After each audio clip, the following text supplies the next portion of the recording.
Friends అందరికి నమస్కారం అండి. ఇప్పుడే అందిన వార్త గూగుల్ పే, ఫోన్‌పే వాడుతున్న వారికి షాకింగ్ న్యూస్ ఆర్‌బీఐ అంటూ లేటెస్ట్ అప్డేట్ అయితే రావడం జరిగిందండి.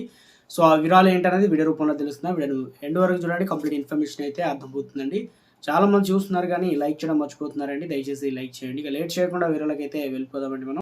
దేశంలో రోజు రోజుకు డిజిటల్ పేమెంట్స్ హవా అనేది పెరుగుతుంది. బ్యాంకులకు వెళ్లాల్సినటువంటి పని లేకుండా స్మార్ట్ ఫోన్‌తోనే పని కానిచ్చేస్తున్నారు.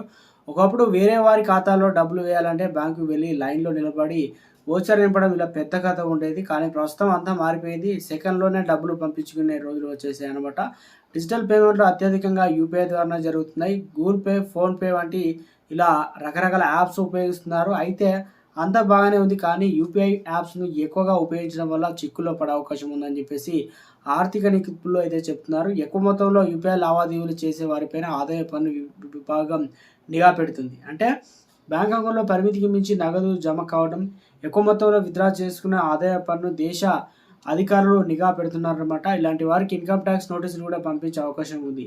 దీంతో పన్నులు, పెనాల్టీ చెల్లించాలని అధికారులు నేరుగా ఇంటికే నోటీసులు పంపించే అవకాశాలున్నాయని చెప్పేసి చెప్తున్నారు.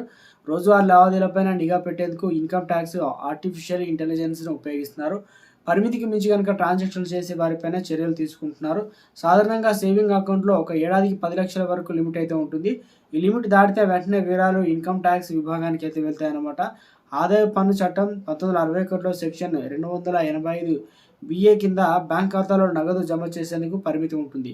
అలాగే ఇన్‌కమ్ టాక్స్ రిటర్న్ ఫైల్ చేసే సమయంలో కూడా సేవింగ్ ఖాతాలో జమ అయిన డబ్బుల వివరాలు సరిపోలకపోతే మీకు ఐటీ నోటీసులు కూడా జారీ